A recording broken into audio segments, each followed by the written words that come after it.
Tom, welcome. It's game week, and boy, we've been waiting for this for a long, long time. Yeah, we have, Pat, and it's finally here, and the weather looks like it's going to be good on Saturday for all the tailgating, warm enough for that, and cool enough to sit in the stands at night. Might even be a little football, chill in the air. It's going to be absolutely a glorious setting down on the corner of a stadium in Maine. I cannot wait. Well, we've got a team that we've never played before coming into the big house, New Mexico. This is a team that really is going to be undermatched for the Wolverines, I have a feeling. They're coming in with a new coach. Jason Eck takes over. This team ranks 135th nationally in returning production. And, of course, after they lost their coach last year, a dozen players transferred out, including 11 that landed with Power 4 institutions. So this is going to be, I can see why we're 35-point favorites. Yeah, and Devin Dampier, their quarterback was pretty good. He was a starter last year with a bunch of skill players along with that transfer portal. This is a part of college football that the traditionalists like you and I kind of grind on. I mean, I like college football at all levels. I like the Mountain West. I watch some of those games. And so, I mean, our MAC teams get loose players, and it's got to be frustrating. It's like, this is why I do like this. Well, this Northern Illinois athletic director proposed a couple weeks ago that, if a MAC team loses a player to the Big Ten, they get owed money for surcharge for stealing one of their players. But this is all going to go back and forth a little bit in the fine-tuning of the rule structure. But, yeah, New Mexico, back to them, the Lobos clearly outmanned. But I think it's a perfect tune-up for Michigan prior to going to Norman, Oklahoma, and we'll talk about that. I think that's going to be as pivotal a game of where the season is going as there is week number 2. Well, let's talk about Michigan, and we've pretty much got the lineup pretty well solidified. We know that Bryce Underwood is going to be the quarterback. We know the backfield is going to be intact. What about the rest of, the offensive line? Well, first of all, last week I swung and missed. I couldn't remember who the punter was. Hudson Hollenbeck is transferred from Clarion. I think that's the teacher school in Pennsylvania. Yes. Is the punter. So that's going to be an issue that, an item that is crucial because Tommy Dolan did not do the job last year. So that's part of it. But, yeah, the O-line is where I'm, maybe I'm overly obsessed with the offensive line. I always have been. And even in the 2023 campaign, it took at least a solid third of the year, half a year, for that thing to merge where there was people you could depend on, and there was some tweaking going on. And this offensive line is so critical, in my estimation, mainly because you have a freshman quarterback. I don't care how skilled he is. I mean, he's going to, that blind side rush, I'm always concerned about that. And Evan Link, who will probably take that, it sounds like he's going to take that left tackle spot. And Giovanni Ohadi will be at the left guard, and then we're hearing an Crippen at center, which has been a slow emergence of dependability. Andrew Sprague at the right tackle. The right guard has been the issue that everybody's been wondering about, and it sounds like it's going to be Brady Norton, who is a transfer from FCS Cal Poly. Way out in California, in San Luis Obispo. He's coming from, so he's stepping up, but I guess he just tore it up in practice. So it could be him at that left guard, Blake Frazier. There's a lot of plug and play. Nathan Apobe has been a name thrown out there too. There's going to be a rotation. It's that tweaking that's going to be going on, I think, these first few games before that offensive line gets established as a solid unit, which it needs to be. What about the wide receiver position? Are we pretty much assured of those guys being in the lineup?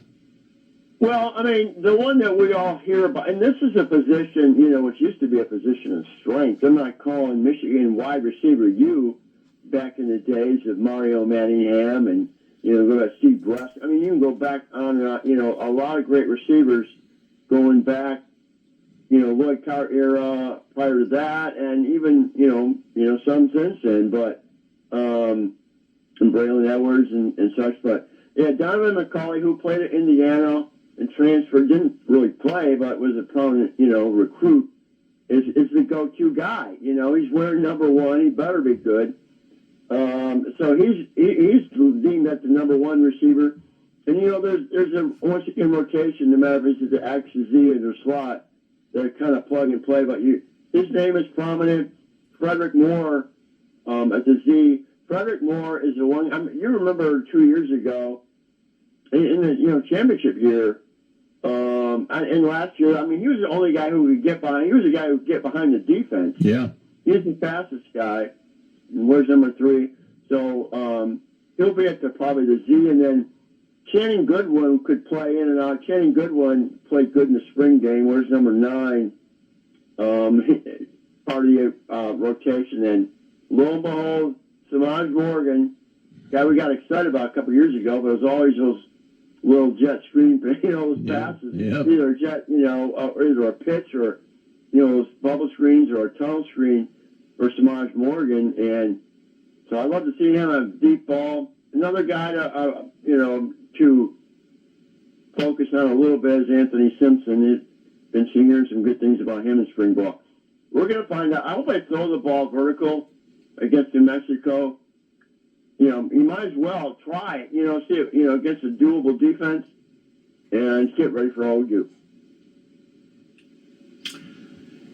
Again, looking at the new quarterback, the young guy, they're saying he's different. He said that the other day, but it's still a freshman coming in and having to play at the speed that's a lot different than playing in the MHSAA.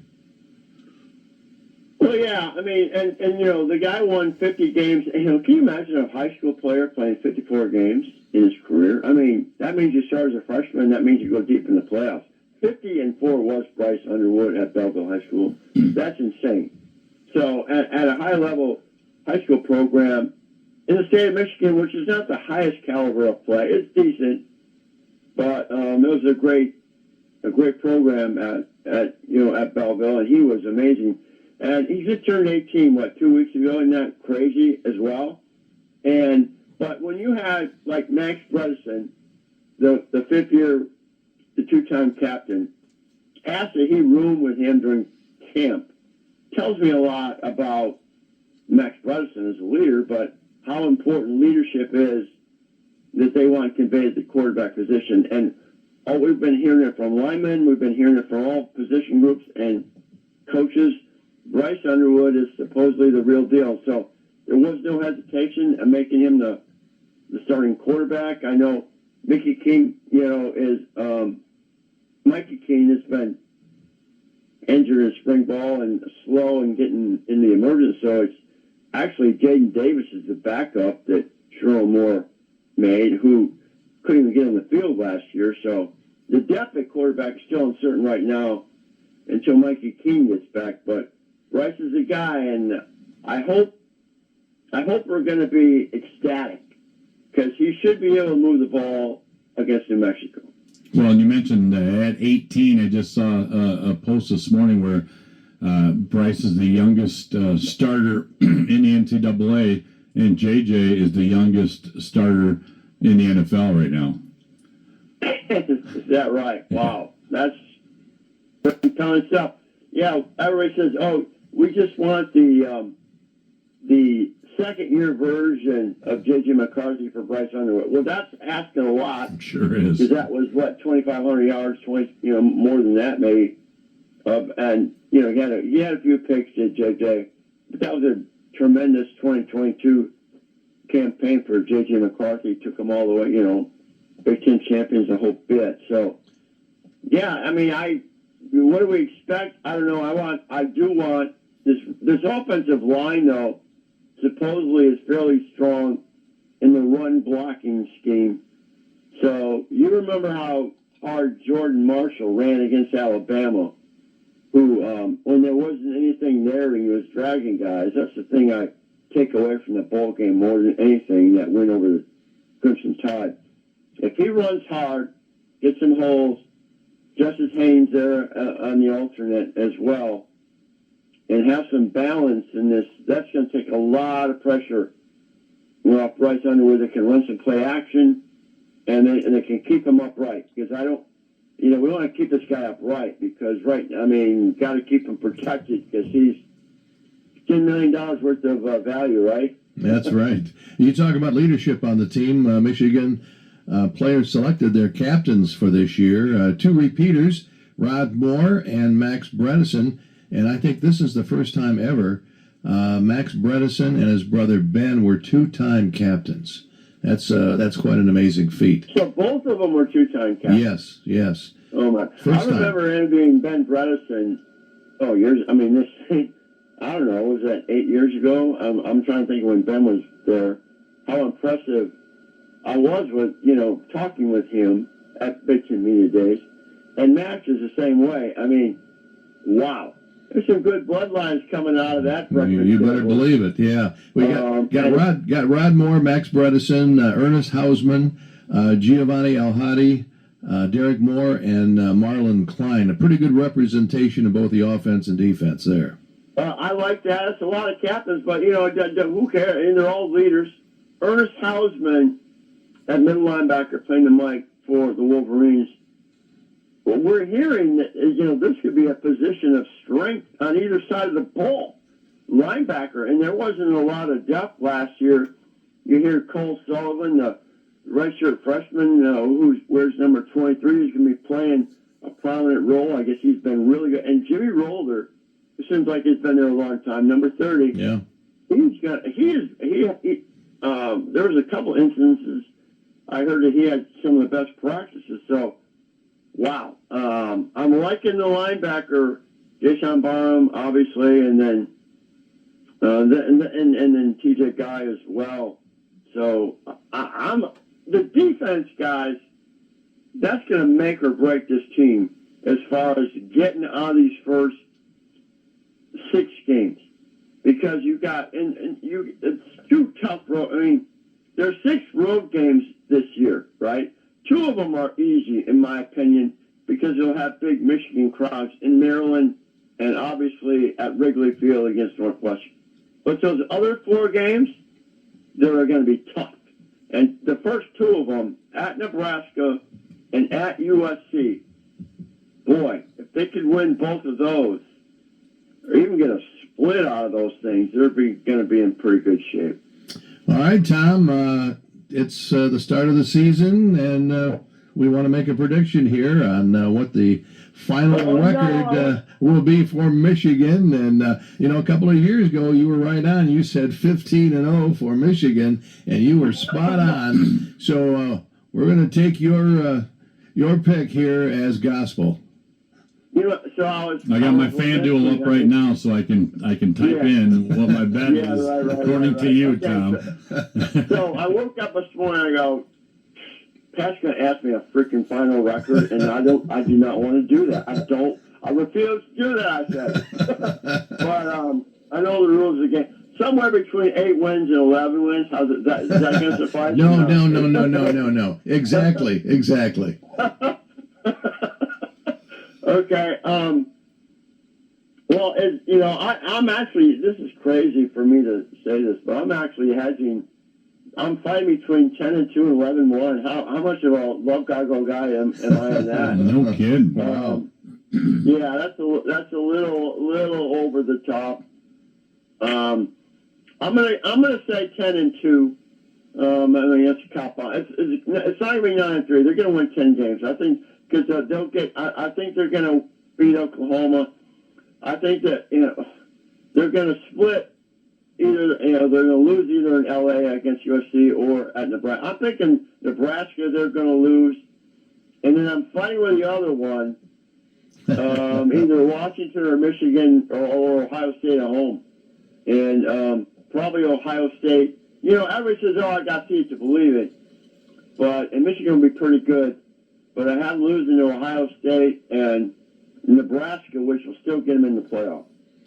All right, I have them also 10-2, Tom. We're on the same what is page, yours? but I think they're going to lose against USC out west, and I don't think they're going to make it 5 in a row over Ohio State. So those are the two Really? games that I'm looking at. But I totally agree with you that Oklahoma and Nebraska game are going to be tough, but I think they can do it. Yeah, I mean, Ohio State's got a lot of talent, and I think that talent is going to mature as well. Absolutely, and we're going to find out real quick the next couple of weeks who's going to be number one in the polls. Yeah, absolutely.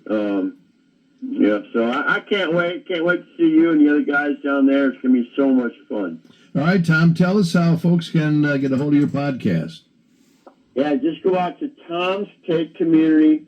Appreciate you liking it on my YouTube page and also my Facebook page, or go to TikTok at Bluebelly Tom, and tons of content. Michigan, and I can't wait to actually break down what the team looks like next Tuesday here on Inside the Cave. We'll get a better evaluation, preview that very important game in Norman, Oklahoma. One final question.